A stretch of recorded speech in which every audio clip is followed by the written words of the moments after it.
First of all, sir, I would like to thank you because uh, I have become a better human being, and not only a better human being, but a better Muslim because of you. And undoubtedly, it is Allah who provides the heat, but for me, you were the source of that heat. And my question is that I have read in glorious Quran that in previous time, during the time of Prophet Muhammad sallallahu alaihi wasallam, men were allowed to keep female slaves, and they were allowed to have that intimate relationships with them without the nikah, and the offsprings were also considered to be legitimate. So, I mean, wasn't it any kind of degradation of the honor of the women? And were women allowed to do that, or this privilege was only confined to men? Brother asked a question that at the time of the Prophet, there were women who were slave women, and you were allowed to have sex with them even without marrying. So why was it allowed? What is the privilege? And is the vice versa permitted or not? There are many verses in the Quran which say that you can have sex with whom those are your wife and what your right hand possesses. Right hand possesses means they were the slaves, and at the time of the Prophet, the wars used to take place. And when wars used to take place, they were captives. When they were captive from both the sides, the men and the women, they became slaves.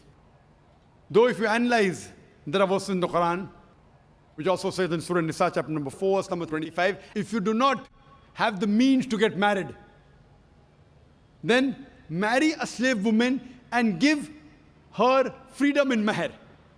That if you don't have the means to get married. So marry a slave woman and give her her freedom as mahr. So here it's encouraging that... Although the slavery has been abolished, Brother, you asked a question. Your question is over. it is correlated actually. You cannot correlate. You have to go behind the queue to correlate. You asked the question, we heard your question, it was long. If we start correlating always, non-Muslims are allowed. Muslims, they can go behind the queue, no problem. If we start correlating, we'll be able to handle very few questions. For non-Muslims, I'm a bit lenient. So now the thing is that, so it's preferable to marry. Vice versa, it's not possible. It is only for the female women slaves that the man can have sex. The Quran doesn't say the vice versa. And this again, if you analyze, that if you see, at that time promiscuity was very common. Promiscuity and having sex outside the bond very common. So Islam has brought it in stages. Like as alcohol was very common, the first verse of the Quran of Surah Baqarah chapter 2 verse number 219 says that in alcohol there is profit and loss. Loss is more than profit. The next verse was revealed in Surah Nisa chapter 4 verse 43 that do not pray with your mind befogged. Means when you're praying, don't have intoxicants. Finally the ban came in Surah Ma'idah chapter 5 verse number 90 that alcohol is banned. So here, first Almighty God, Allah subhanahu wa ta'ala prohibits any other sex. Only two people allowed. Your wives and that which your right hand possesses. Now in this age, we don't have, any wars. It may take place. People say that the Quran talks about slavery. Is it justified? I said, yes, why not? You know why? Because today we know that internationally slavery has been banned. But do you know what's happening in Guantanamo Bay? Due to the laws of UN resolution, how they treat the prisoners of war. If you compare that with the Islamic law is far superior to what's happening in Guantanamo Bay. And after a few days, we have a speaker coming by the name of James E. He's a Chinese. And he was put in Guantanamo Bay. He will give you a story, so do attend that talk.